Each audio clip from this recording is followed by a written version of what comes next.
Are you a sucker for consumerism and overspending? Stick around. Here in my video today, I'm going to share with you my top tips and suggestions for how you can stop overspending and start saving. As I stand here in front of cabinets that are full of stuff, I'm going to talk about things that I've learned over the years, with my spending, my own spending habits, of what's really important, what's not important, and ways to save. And trust me, I was an overspender. Or maybe I still am to some extent, but for specific things. But there's so many things in life that we think are important, they're not important. And we get caught up in consumerism, wanting to have what everyone else has, and you have to run out and have the newest thing. You have to have it in multiple colors. Again, I've been guilty of this, I will admit, but as I've gotten older, I realize that no one wants your stuff and you have way too many things. So let's get into the video. I'm going to share my tip and suggestion number one coming up next. My first tip is do not follow trends. They are exactly that. They're a trend. In another year, something else is going to cycle through and you'll be buying something else that's different. And after a year, you're not going to bother wearing whatever that trend item was. It's just going to go in a box in the corner. So just buy classics, buy unique pieces, something that's your own style. Don't bother wasting your time or money on trends. Hi there, I'm Lori and welcome to my channel. Thank you so much for being here. If you're new here, I share videos here of everything to do with midlife, whether it be parenting, meal prepping, solo travel, redefining who you are, finding confidence. If any of those things resonate with you, thank you for being here and I hope that you'll subscribe. Now let's get to the video.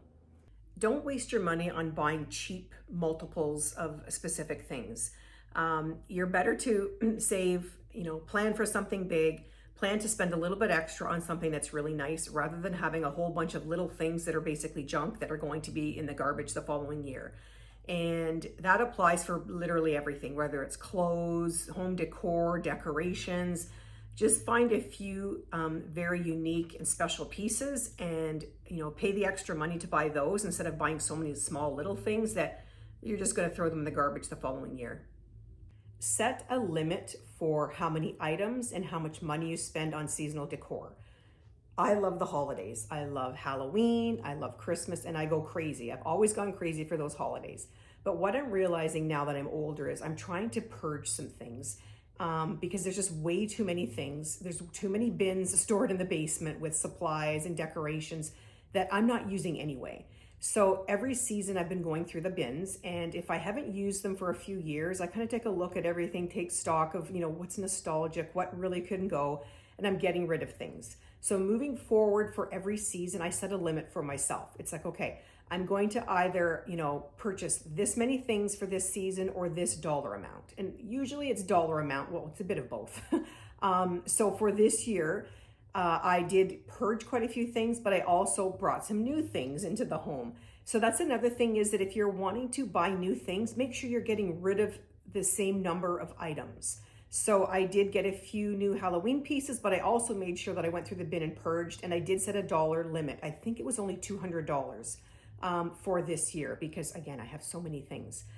So for your decorating, seasonal decor, set a limit, set a number of items that you're only going to buy. Do not go crazy because eventually you're going to have bins and bins of decorations that are not going to get used. Decide what you really want when you're shopping for clothes. When I am buying clothing items now, I've learned over the years, if I try the item on and I immediately don't fall in love with it or know what I'm going to do with that piece, what I'm going to match it up with, I will not wear it. It will sit in the closet for God knows how long, and I'll never wear it. And then it'll just go in the seasonal bin, it'll get packed away, I'll bring it out the following year and I still won't wear it. So when you're shopping for clothing, make sure you already have an outfit planned for it. And if you are not in love with it the second you put it on, do not buy it. Save your money. When you're traveling, do not waste your money buying trinkets. This is something that I've learned over the years as well.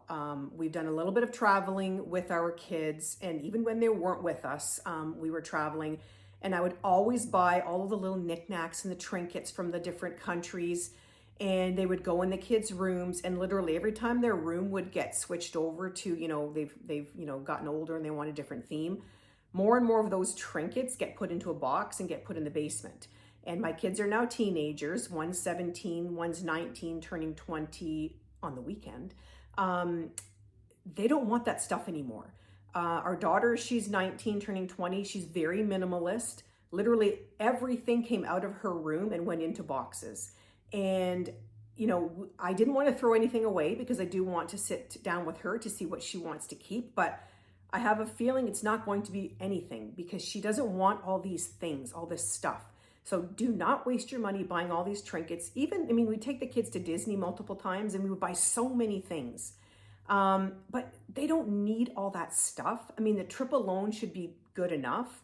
And, you know, I've changed my mindset a lot over the years, and that the money should be spent on, you know, activities, adventures, nice meals, not on stuff. So save your money. Do not buy trinkets. They're going to end up in the garbage.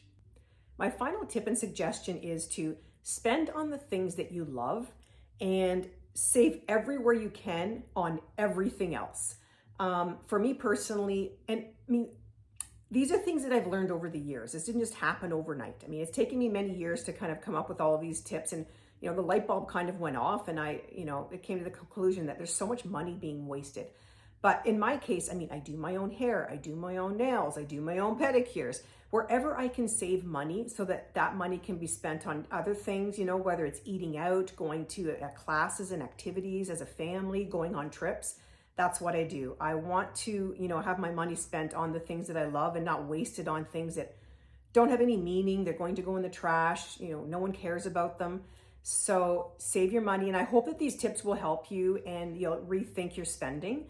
Thank you so much for being here, and thank you so much for watching until the end. It really helps the channel, and I appreciate you so much. Comment below what you find are ways that you try to save money and things that you do enjoy spending money on. And I hope that we can get some conversations going. And until next time, bye for now.